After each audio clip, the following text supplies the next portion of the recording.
Hey Min, so you sent me this story, this ABC story that came out today about theft and theft in retail. This is talking about, serious crime in retail. I'm just curious, what put it on your radar, besides the fact that it's a news story?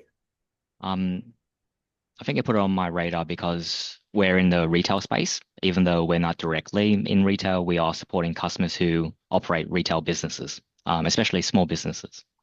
And of course, from our point of view, from the point of view of point of sale software company, our focus is on helping retailers, first of all, understand how much theft might be occurring and potentially what they could do to reduce that Yeah, theft cost on their business, whether it's by staff or by customers. This ABC story is about crime, damage that's being done in retail businesses.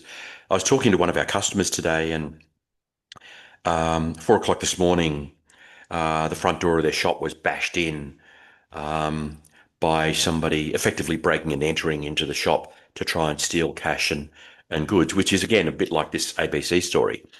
Um, we can't help with this, but we can help with what's happening in their businesses.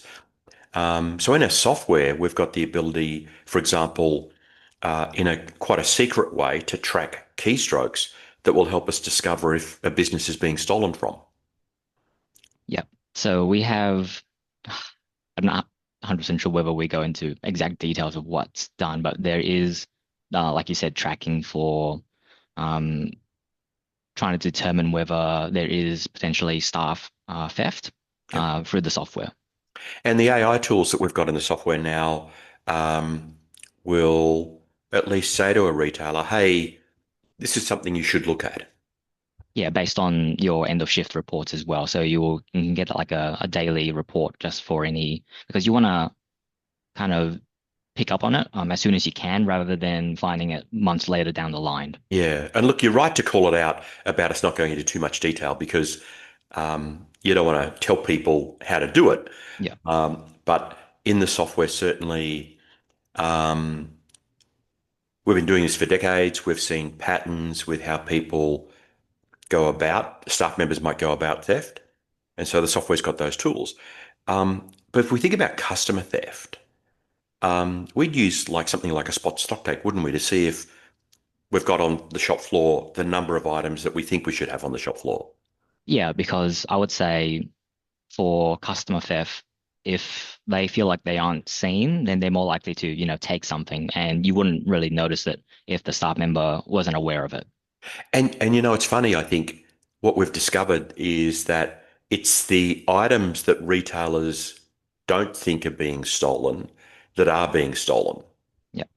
And it's also oftentimes shoppers we don't suspect. Um, it sort of sounds awful to talk about it, but there was a gang in Geelong here in Victoria of women in their 70s and early 80s who during winter would wear long coats and go to shops and they would fill the internal pockets of their coats with what they were stealing. Mm.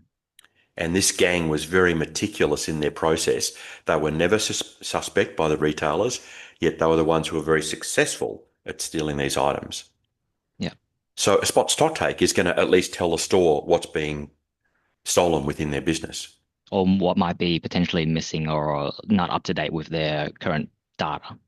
So putting you on the spot, a retailer calls up and says, I think I have a theft problem. Yeah. From a customer service perspective, what would you uh, look at doing if they said they thought they might have a theft problem? I would ask them some more information about, who they think might be suspecting of the theft just because there is tracking based on, staff initials Yep. and what can be done throughout the system. You want to take a look at what days they're rostered on, Mm. just to see if there's any discrepancies on those days compared to any other days. Yeah.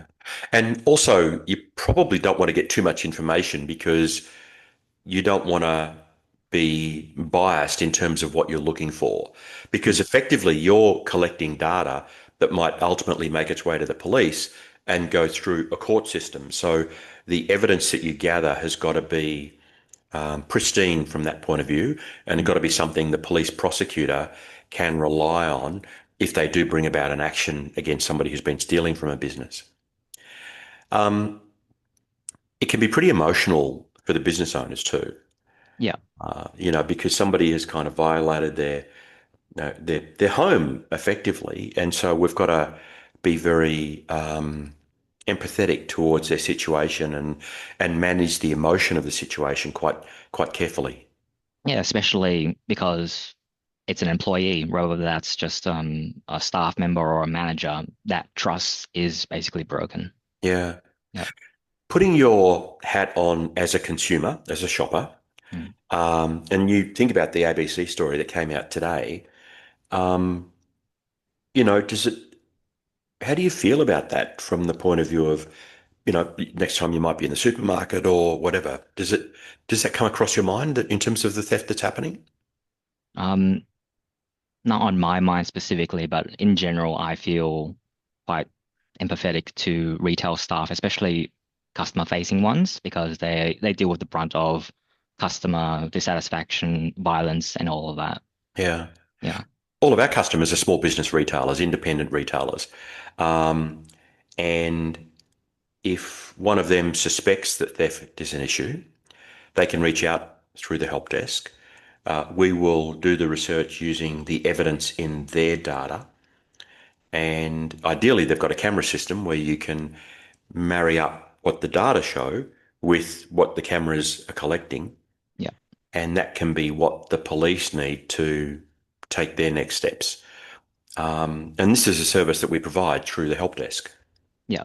The only thing I would say is you want to try and prevent the theft to even happen in the first place, Mm. right? So you want to obviously have a camera system in place, Yep. as well as signage, just to make sure that potential, theft, if they're if they feel like they're being seen, then they're less likely to Yeah. commit to the theft. Look, I also say to retailers a couple of other things. I think when you're hiring people, make sure you say to them that you want to do a police check so that you're very clear that you're going to go through that process. The other thing I would do is for the business, I would have a theft policy, and we've got a draft theft policy that we can give to anybody who'd like to see it. And it's a theft policy that's been developed for local independent retail that talks about how the business views theft, and it provides some clarity around expectations of staff members. I think if retailers do those things, I think it's useful. From a practical point of view, I think doing spot cash checks of the register during the day is good. I think changing the roster every so often is healthy. Um, and the other thing that I would say is retailers that I've dealt with over the years in theft settings, we've had customers who've said, "Oh, it's not them. It can't be them." There's one particular case where they said, "It can't be them. They're my cousin." And that situation was so serious that I actually flew into state and sat with the retailer and I said, "Here's the evidence. We know that this person's only working these 3 days a week." And they were adamant it wasn't them. It was a year later when they ultimately put the cameras in and got the evidence. And by then, they'd lost over $300,000. And the problem for them was, even though the evidence was clear, they denied the evidence because of an emotional connection with a staff member. Yeah. And that's tough, isn't it? How do you deal? How do you get somebody to see that the evidence is different to what they think? Yeah, like having the security cameras in there, I feel like is a must, just because then you can kind of marry the two evidences together. Yeah, Yeah. that's good advice. So in the point of sale software, we will uh, provide information to retailers to say, "Hey, have a look at this." Mm. If a retailer has a suspicion, they can speak to someone like you. You'll Yeah. take them in behind to we'll call it a hidden part of the software Yeah. where they can see more of what might be happening. And we can guide them on how to do stock takes and things like that to give themselves some more comfort. Yeah. Um, doing those things, we should be able to help retailers feel more confident about their businesses, and they should be able to reduce the cost of theft in their businesses. Yeah, especially internal theft, Yeah. because you already have enough stress trying to worry about external theft as well. Yeah. Is there anything you want to wrap up with? Um, no, I've pretty much said my piece. Yep. Look, all I would say is anytime you discover theft as a retailer, it's an emotional issue. And we'll do our very best to be present emotionally for you. But ultimately, as Min says, the best thing to do is to take steps to avoid the theft in the first place. All right. Thank you.